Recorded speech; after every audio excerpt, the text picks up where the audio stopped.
الله أكبر الله أكبر الله أكبر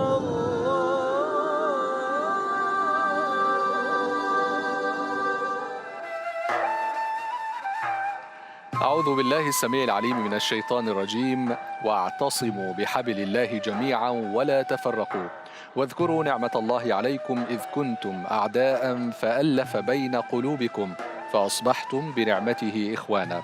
صدق الله العظيم.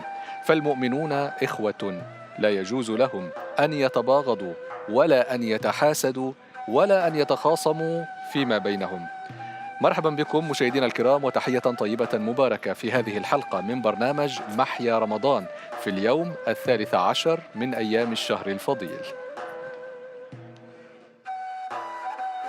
رمضان كريم، كل عام وأنتم بخير. رمضانكم مبروك. رمضانكم مبروك. مرحب يا رمضان، كل عام وأنتم بخير. Hayırlı Ramazanlar olsun herkese. Ramazan Kerim. Hayırlı Ramazanlar. Ramazan ayı mübarek olsun. رمضان كريم. رمضان مبروك. الله ولياك يا صايم. رمضان كريم. Ramazanınız mübarek olsun. رمضان كريم ورمضان مبارك. رمضان ayı mübarek olsun. Ramazan Kerim. Ramazan mübarek. شهر كريم إن شاء الله. ربي يحييكم بامثاله. Ramazan ayı kutlu olsun, mübarek olsun. Assalamu aleykum ve rahmetullahi ve berekatuhu. مشاهدينا، عن أبي أيوب الأنصاري رضي الله عنه قال النبي صلى الله عليه وسلم: لا يحل لمسلم أن يهجر أخاه فوق 3 ليال يلتقيان فيعرض هذا ويعرض هذا وخيرهما الذي يبدأ بالسلام. وعن أبي هريرة رضي الله عنه قال النبي صلى الله عليه وسلم: تفتح أبواب الجنة يوم الاثنين ويوم الخميس فيغفر لكل عبد لا يشرك بالله شيئا إلا رجلا كانت بينه وبين أخيه شحناء فيقال: أنظروا هذين حتى يصطلحا. هذان الحديثان، الحديث الأول رواهما الشيخان البخاري ومسلم، والحديث الثاني رواه الإمام مسلم رضي الله عنه. إذن الصلح والإصلاح مشاهدين بين الناس فضيلتان عظيمتان في الإسلام، وشهر رمضان الكريم من المواسم التي يلتمس فيها المؤمن أبواب الخير حتى يفوز برضا الله تعالى. والصلح والإصلاح بين الناس من أوسع تلك الأبواب. حول هذا الموضوع تدور حلقة اليوم، وهي حلقة جزائرية بامتياز، فضيفانا من بلد المليون شهيد من الجزائر الحبيب. مرحبا بهما. بداية الأستاذ الدكتور سعيد بويزري، أستاذ الشريعة والقانون بكلية الحقوق والعلوم السياسية بجامعة مولود معمري في الجزائر، وكذلك نرحب بضيفنا القارئ الجزائري فضيلة الشيخ وليد مهساس. مرحبا بكم وكل عام وأنتم بخير. أهلا وسهلا. وشكر الله لكم قبولكم دعوتنا. أهلا وسهلا على الدعوة، بارك الله فيكم. حياكم الله. الله يبارك فيكم. لنبدأ هذه الليلة المباركة بقراءة من القرآن الكريم بصوت فضيلة الشيخ وليد مهساس، فتفضل الميكروفون واستفتح لنا هذه الليلة.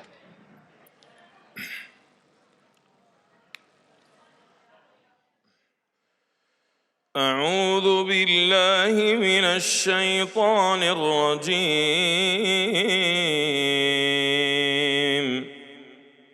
بسم الله الرحمن الرحيم. إن الذين يغضون أصواتهم عند رسول الله أولئك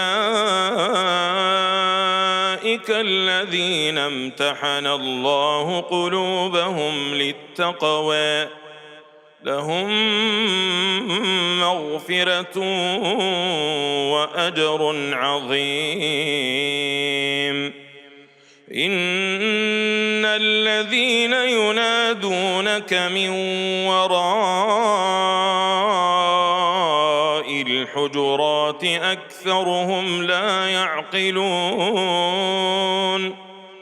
ولو أنهم صبروا حتى تخرج إليهم لكان خيرا لهم والله غفور رحيم.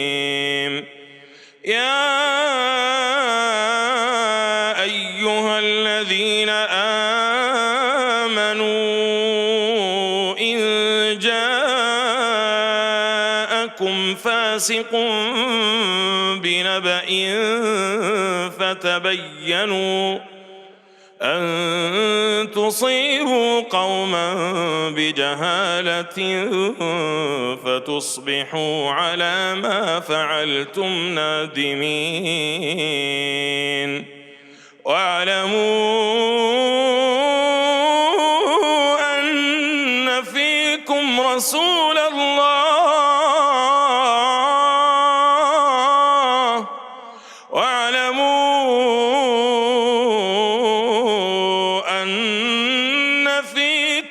رسول الله لو يطيعكم في كثير من الأمر لعنتم ولكن الله حبب إليكم الإيمان وزينه في قلوبكم وكره إليكم الكفر والفسوق والعصيان أولئك هم الراشدون فضلا من الله ونعمة والله عليم حكيم.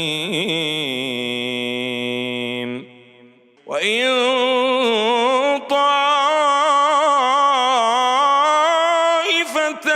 من المؤمنين اقتتلوا فأصلحوا بينهما فإن بغت إحداهما على الأخرى فقاتلوا التي تبغي حتى تفيء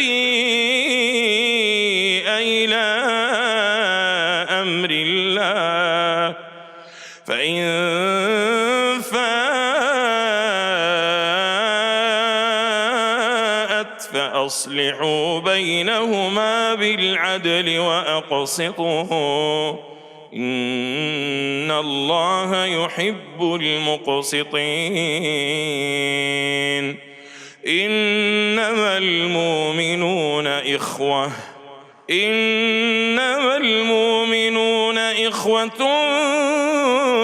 فأصلحوا بين أخويكم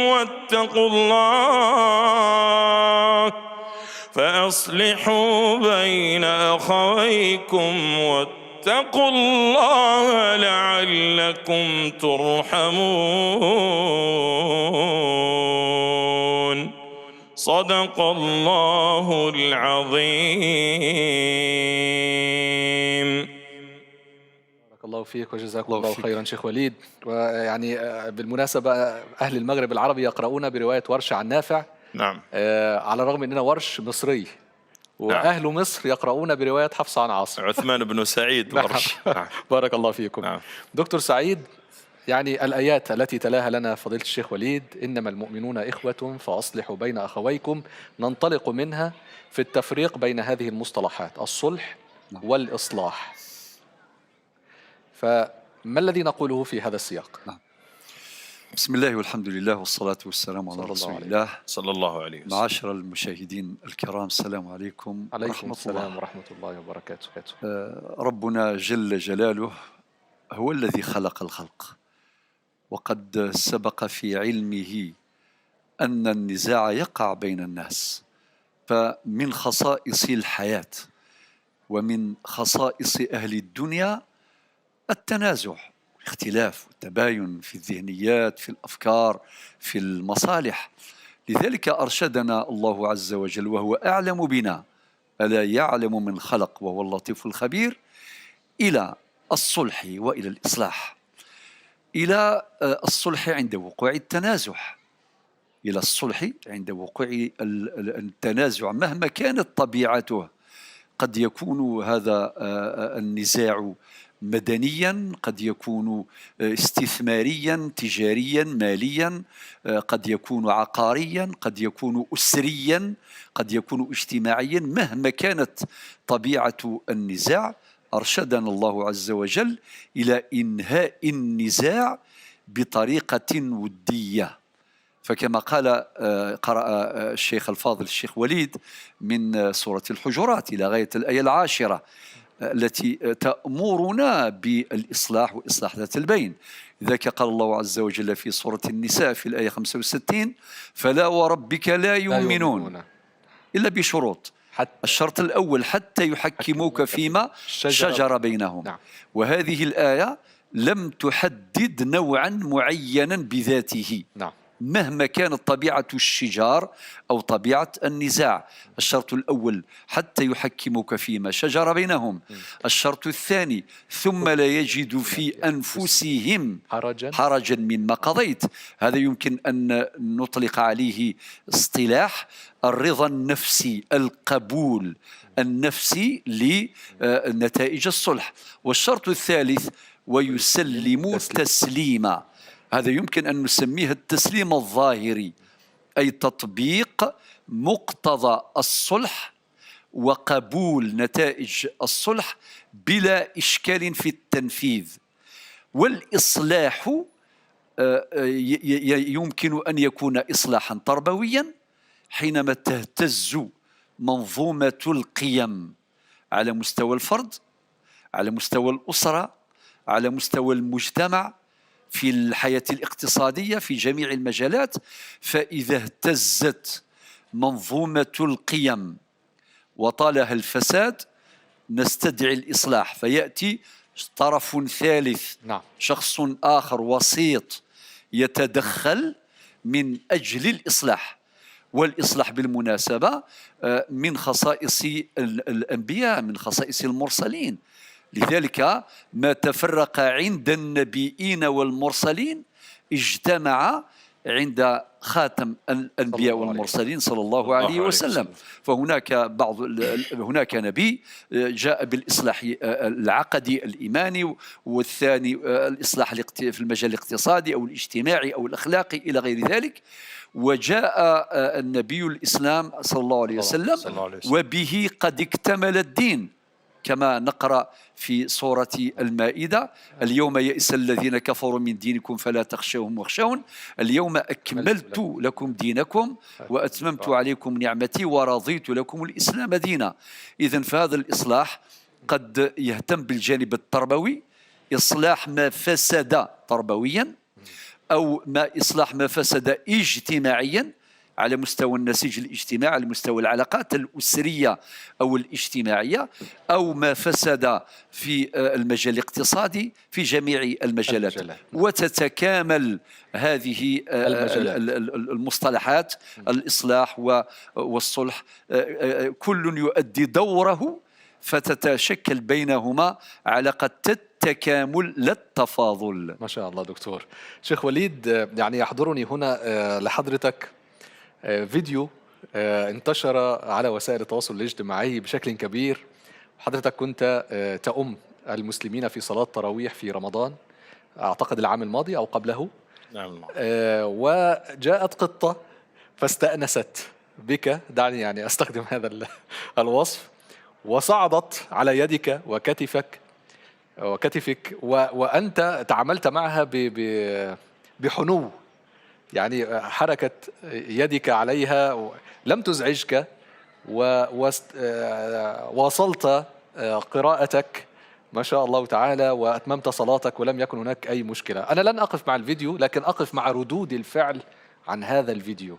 كيف وصلتك؟ بسم الله الرحمن الرحيم، الحمد لله والصلاة والسلام على رسول الله. يا ربي حمدا ليس غيرك يحمد، أنت الإله الواحد المتفرد. أبواب خلقك أوصدت أو غلقت، ورأيت بابك واسعا لا يوصد.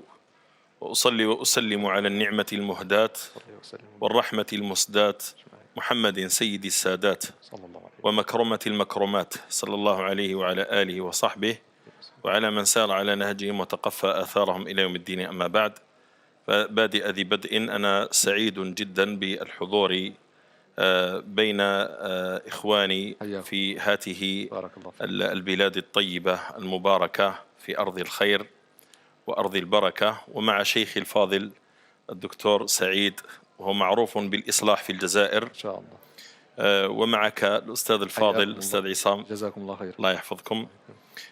طبعا ونحن نتكلم في موضوع الإصلاح. طبعا الإصلاح لغة من الفعل صلح، أصلح يصلح، أي هو ضد مادة الفساد، والفساد تغير الشيء عن ماهيته وعن قيمه. والإصلاح هو مهمة الأنبياء والمرسلين، وقد لخص ذلك خطيب الأنبياء عليه الصلاة والسلام شعيب إذ قال: إن أريد إلا الإصلاح ما استطعت وما توفيقي إلا بالله. فحصر رسالته كلها في الإصلاح. قال: إن أريد إلا الإصلاح، فاستعمل أدوات الحصر والقصر والاستثناء، فاستثنى كل شيء عن رسالته وحصره وقصره في الإصلاح. والإصلاح هذا قد يكون من الأنبياء ومن أتباعهم، ويكون من الدعاة ومن المصلحين حتى تقوم الساعة. وقد كان النبي صلى الله عليه وسلم سيد المصلحين، وكان بعده الصحابة رضوان الله عليهم. والله تبارك وتعالى قال في كتابه الكريم: لا خير في كثير من نجواهم إلا من أمر بمعروف أو صدقة أو إصلاح بين الناس، ومن يفعل ذلك ابتغاء مرضات الله فسوف نؤتيه أجرا عظيما. سورة النساء.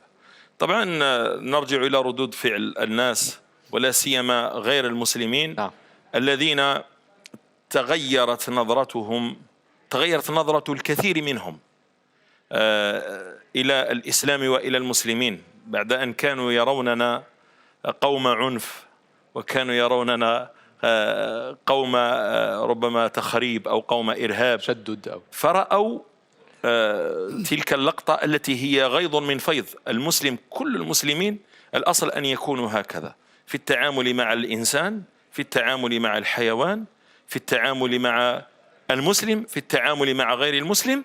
نحن نريهم أخلاقنا في التعامل مع كل المخلوقات، وهم للأسف كانوا يزيفون القيم، وكانوا يصدرون لنا قيما إنسانية راقية، ولكن ما رأيناه في تعاملاتهم الأخيرة مع إخواننا في فلسطين غير لنا نظرتنا، وبين لنا حقيقة ذلك المجتمع، وبأن تلك القيم التي تدعي الإصلاح، وبأن تلك القيم التي تدعي الرقي ما هي إلا كلمات ومبادئ تصدر. لكن المسلم كما ذكرت، سواء في تلك اللقطة أو في المواقف الإنسانية التي رأيناها في مختلف الأماكن في العالم الإسلامي، بينت حقيقة المسلم، وتبين حقيقة المسلم الذي تلك هي مبادئه في إصلاح هذه الأرض. من أعظم مبادئ إصلاح الأرض الرفق. النبي صلى الله عليه وسلم قال: بعثت بالرفق.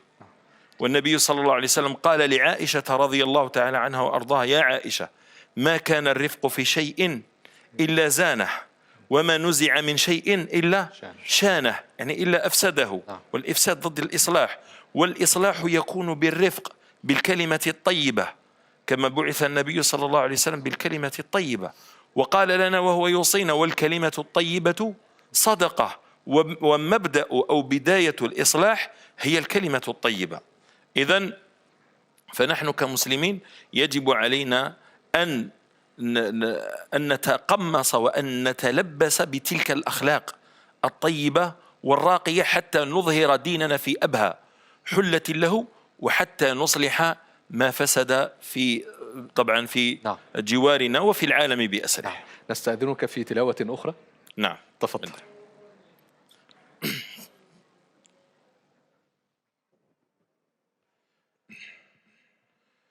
أعوذ بالله من الشيطان الرجيم. بسم الله الرحمن الرحيم.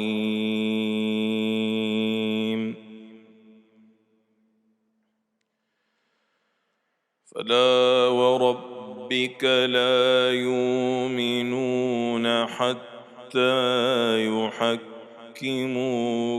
فيما شجر بينهم ثم لا يجدوا في أنفسهم حرجا مما قضيت ويسلموا تسليما.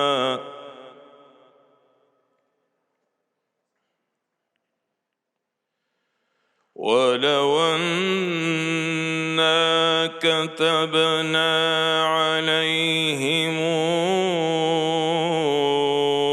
أن اقتلوا أنفسكم أو اخرجوا من دياركم ما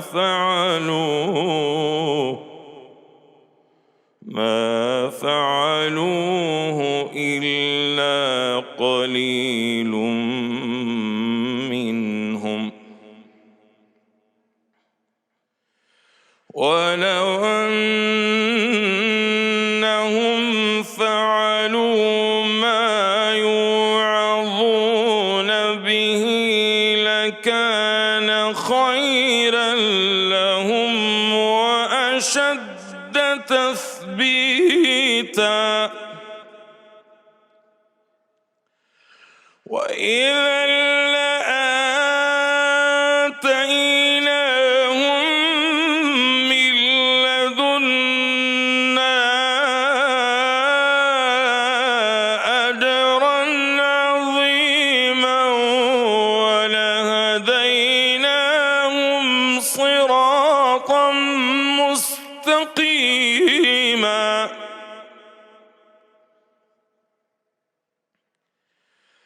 ومن يطع الله والرسول فأولئك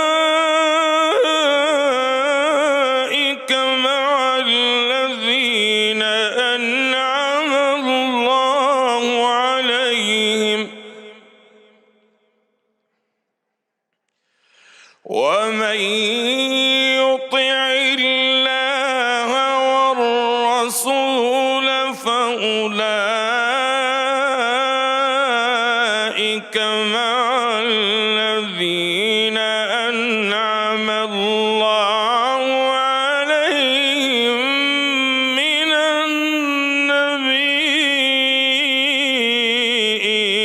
النبيين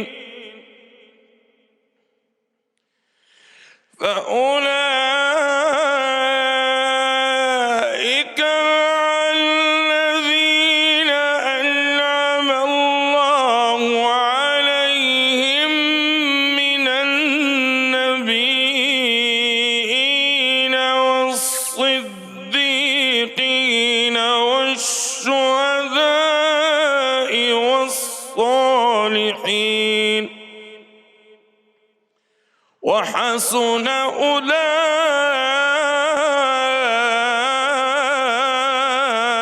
أولئك رفيقا. ذلك الفضل من الله،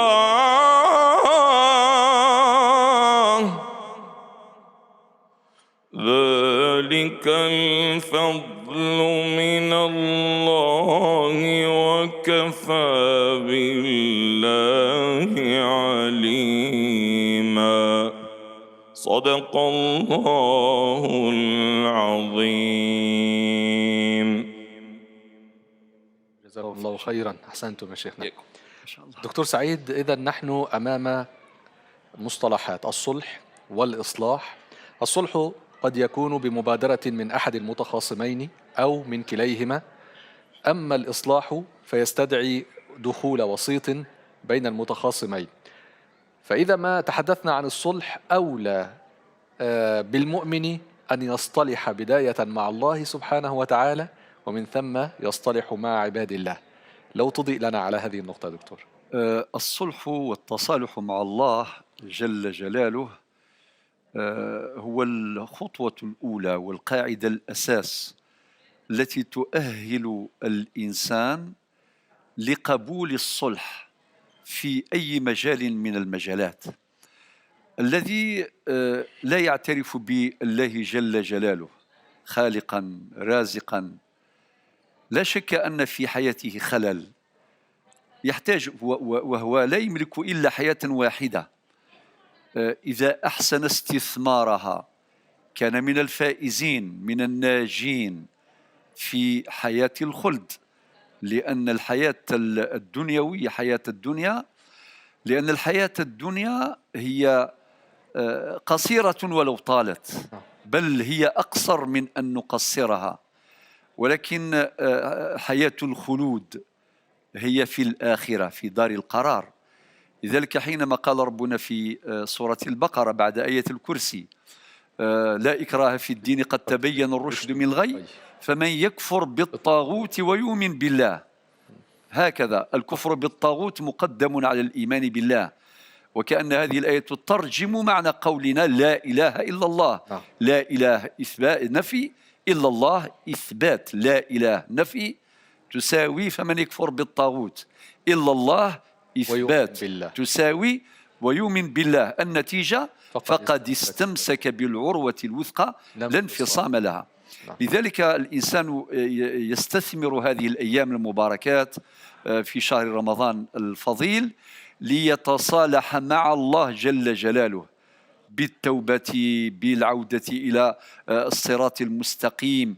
وقد سمعنا لفضيلة الشيخ وهو يقرأ من سورة النساء خاصة الآية 69 التي تشرح لنا آية في سورة الفاتحة ونقرأها في كل ركعة: يهدينا الصراط المستقيم صراط الذين أنعمت عليهم. من هم الذين أنعم الله عليهم؟ جاء البيان القرآني في سورة النساء الآية 69 من النبيين والصديقين والشهداء والصالحين وحسن أولئك رفيقا. لذلك المسلم الذكي الفطن هو الذي يتصالح مع الله عز وجل بالتوبة، بالاستغفار، بالتزام التوحيد، بالتزام العبادات والطاعات والقربات، وبالتزام الأخلاق التي تجعله إنسانا سويا يتناغم وينسجم مع جميع الكائنات، مع جميع الموجودات، وبذلك يحقق سعادته في دار الدنيا تمهيدا للسعادة الأبدية في دار القرار. بارك الله فيكم دكتور. شيخ وليد، الإصلاح بين الناس كقيمة مجتمعية واجتماعية، وأنت كإمام مسجد وبالتأكيد يعرض عليك البعض خصومة بينه وبين أخ له، كيف ترى هذه الفضيلة وأهميتها في حياة أي مجتمع مسلم، سواء في الجزائر أو في أي بلد عربي أو بلد مسلم، أو حتى على مستوى حتى البلدان غير الإسلامية؟ نعم أستاذي الفاضل، الإصلاح بين الناس من أعظم الفضائل، بل إن رسول الله صلى الله عليه وسلم قال في بعض أحاديثه: لأن أسعى في الصلح أو في إصلاح ذات البين خير لي من أن أعتكف في مسجدي هذا 40 يوما. تخيل هذه الفضيلة، تخرج ربما في 2 أو 3 ساعات تصلح بين زوجين، تصلح بين أخوين في مسائل الميراث، تصلح بين شركاء في مسائل تجارية، تعيد الصفو، تعيد الوداد. خير في تلك 2 أو 3 ساعات أو نصف يوم أو يوم، خير من أن تعتكف في مسجد رسول الله 40 يوما. يعني للمشاهد أن يتخيل هذه القيمة العظمى عند الله تبارك وتعالى. ولذلك كما ذكرت الآية السابقة في قوله تبارك وتعالى في سورة النساء، دائما أن سورة النساء مليئة بكلمات الإصلاح. الله تبارك وتعالى في سورة النساء قال: والصلح خير. الله تبارك وتعالى في سورة النساء قال: وإن خفتم شقاق بينهما فابعثوا حكما من أهله وحكما من أهلها إن يريد إصلاحا يوفق الله بينهما. وفي سورة النساء قال: فلا وربك لا يؤمنون حتى يحكموك فيما شجر بينهم.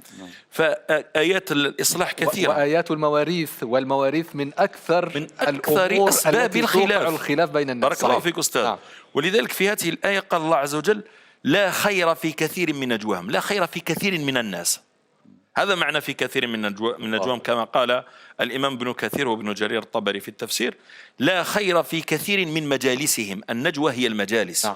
قال: لا خير في كثير من مجالسهم وندواتهم إلا من أمر بمعروف أو صدقة أو إصلاح بين إلا من أمر بصدقة أو معروف أو إصلاح بين الناس، ومن يفعل ذلك ابتغاء مرضات الله فسوف نؤتيه أجرا عظيما. نرجع إلى ما ذكرت من إمامتنا للناس.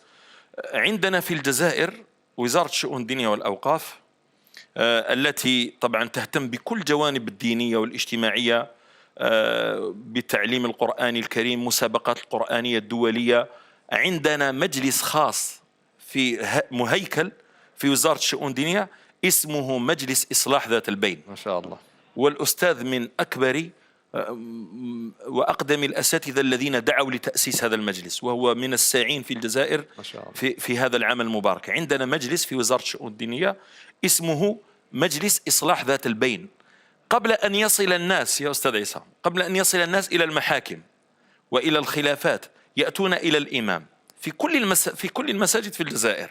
يأتون إلى الإمام ويجلس الإمام ويجلسهم في المسجد في قاعة خاصة، يجلس الأطراف كلها ويذكرهم بالله تبارك وتعالى، ويذكرهم رحمة الله، ويذكرهم الرفق واللين، ويذكرهم بالصفو والوداد والمحبة إلى غير ذلك. فيفض ذلك المجلس بالإصلاح ولا يصل الناس إلى المحاكم. وهذه المجالس تعين حتى المحاكم ومجالس القضاء وتنقص عنهم ثقل الجلسات والقضايا. نعم.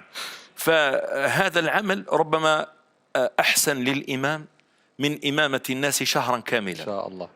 إذا أصلح هذا، تخيل أنك تجمع أسرة، كما أن الشيطان أحب الأعمال إليه أن يفرق أسرة، أن يفرق بين زوجين ويتم أولاد ويشردهم، فكذلك الله تبارك وتعالى جعل أعظم الأعمال عنده أن تصلح ذات البين.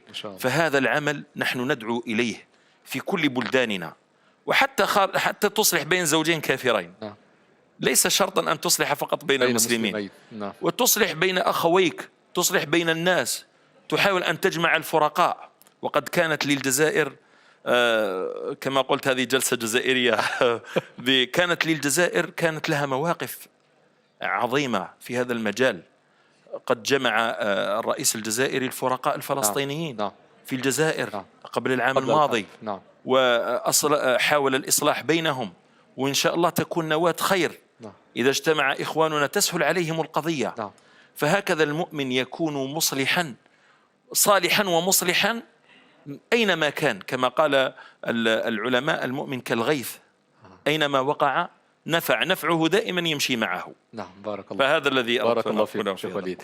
دكتور، إذن السؤال الآن عن أصول الصلح الشرعية والشروط الواجب توافرها في المصلح. والصلح له أصول في الشريعة الإسلامية نجدها في الوحيين.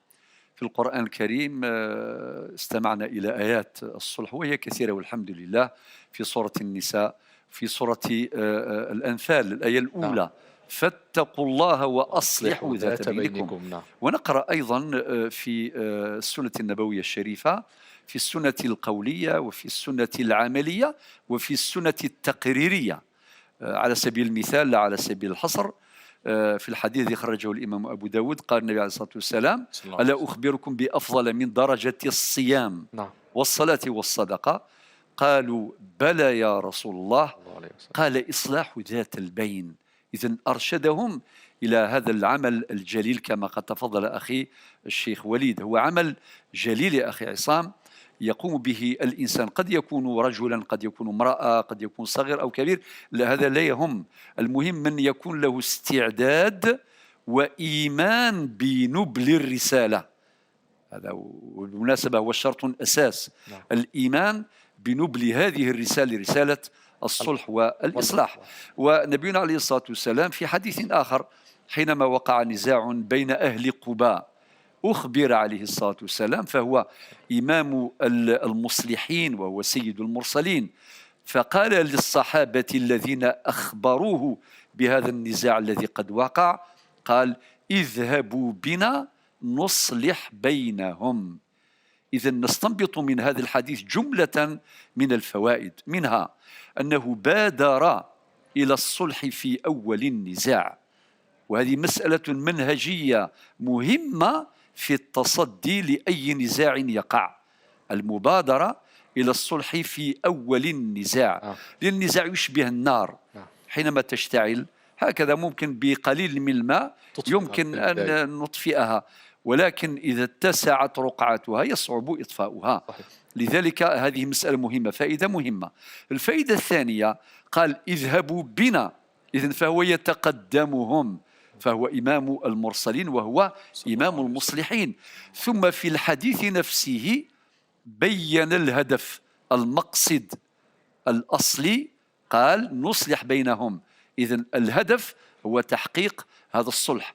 إذن نقرأ في العديد من الأحاديث النبوية الشريفة في صلح الحديبية، نقرأ هذا الصلح الحديبية والحق مدرسة كبرى، كيف النبي عليه الصلاة والسلام قدم تنازلات في بعض المسائل بالنظر إلى المآلات، مما أصله علماؤنا منهم الإمام الشاطبي أبو إسحاق الشاطبي في الموافقات وغيره من العلماء، قالوا أن النظر في مآلات الأفعال مقصود ومعتبر شرعا.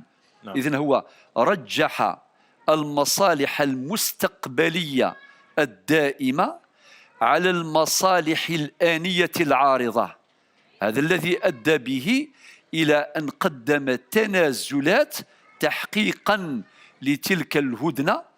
لذلك الصلح الذي استثمره النبي عليه الصلاة والسلام في بناء الركائز، في بناء في زرع قيم الإسلام وقيم الأخلاق، وفي إعطاء البعد العالمي لرسالة الإسلام من خلال مراسلته المعروفة إلى زعماء العالم في ذلك الوقت، أسلم تسلم يؤتك الله أجرك مرتين إلى آخره. فنستنبط من صلح الحديبية جملة من النتائج والثمرات، منها هذه، ومنها أيضا تقديم التنازلات في جميع الخصومات التي تقع بين الناس في جميع مجالات الحياة. لابد أن يتنازل الجميع عن بعض حقوقهم تحقيقا لذلك الوئام وتحقيقا لذلك الانسجام. بالمناسبة حتى في المواثيق الدولية والقوانين الموضوعية لدى الدول نجد تقريبا في معظم دول العالم قوانين ترشد إلى الصلح والإصلاح، لأن الاتجاه العالمي الآن يسير نحو هذا الهدف. نذكر مثلا ندوة طوكيو في 1983 دعت إلى ما يسمى بالانتقال من العدالة العدالة العقابية هكذا تسمى إلى العدالة الرضائية الإصلاحية التصالحية في ندوة طوكيو في 1983، وكذلك في المؤتمر الدولي الذي انعقد تحت رعاية الأمم المتحدة في سنة 2000 وفي 2005، الأول في مدينة فيينا والثاني في مدينة أخرى أيضا أوروبية. كل هذه الندوات العالمية تدعو إلى الانتقال من العدالة العقابية إلى العدالة الرضائية التصالحية. ونحن الآن في تركيا في اسطنبول نقرأ في التاريخ مجلة الأحكام العدلية. هذه المجلة هي تعتبر مدرسة في مجال التقنين ومعتمدة على المذهب الحنفي بالمناسبة.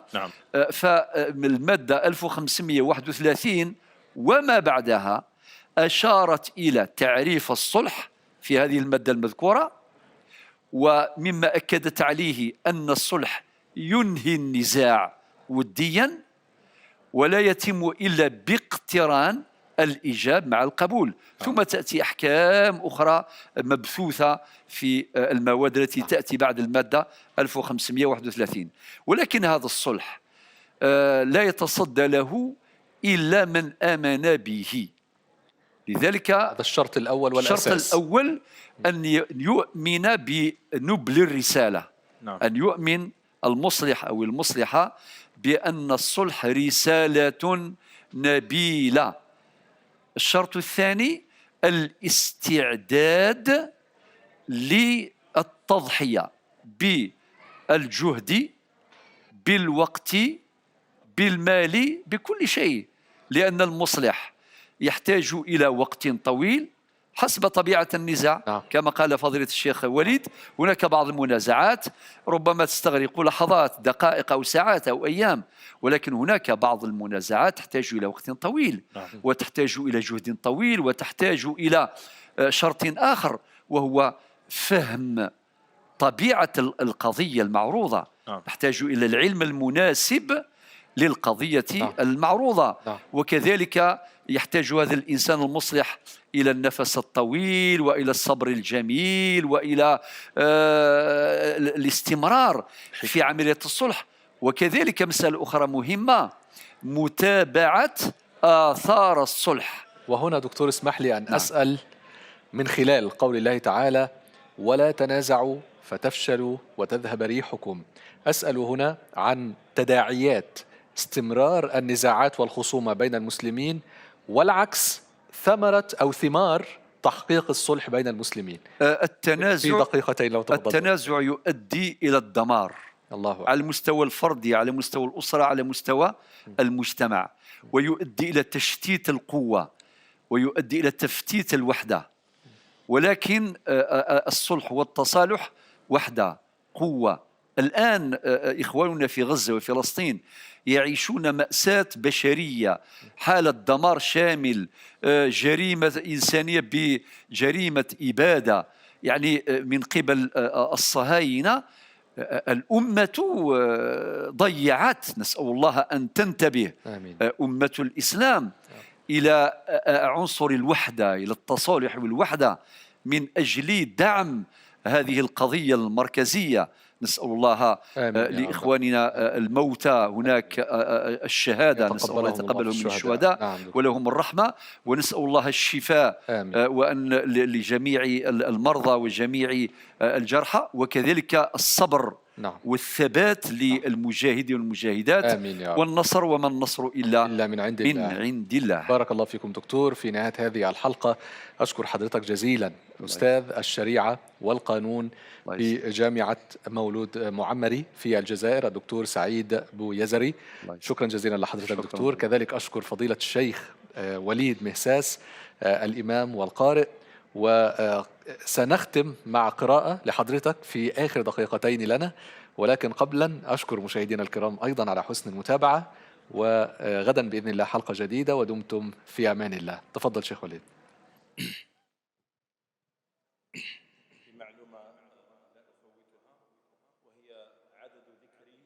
الصلح في القرآن الكريم ذكر الصلح بمشتقاته أكثر من 189 مرة في القرآن الكريم. ما شاء الله، بارك. وهذا لأهميته العظمى. ما شاء الله.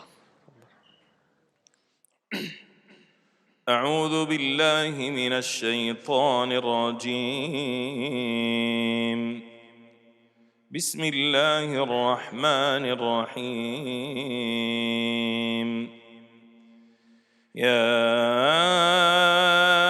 أيها الذين آمنوا اتقوا الله حق تقاته ولا تموتن إلا وأنتم مسلمون، واعتصموا بحبل الله جميعا ولا تفرقوا، واذكروا نعمة الله عليكم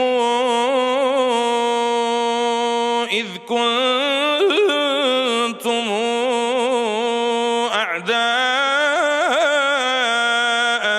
فألف بين قلوبكم فأصبحتم بنعمته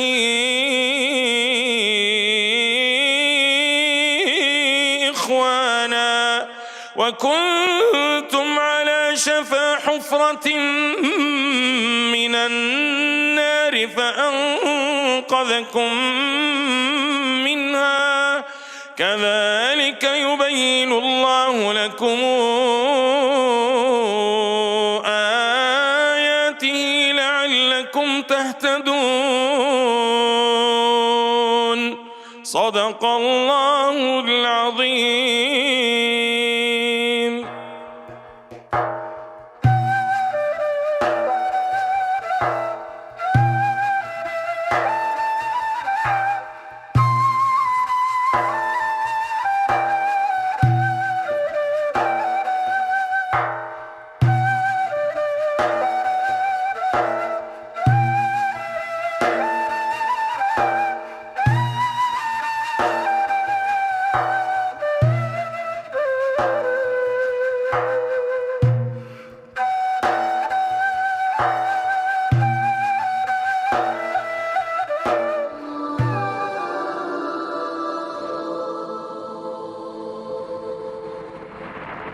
الله أكبر الله أكبر الله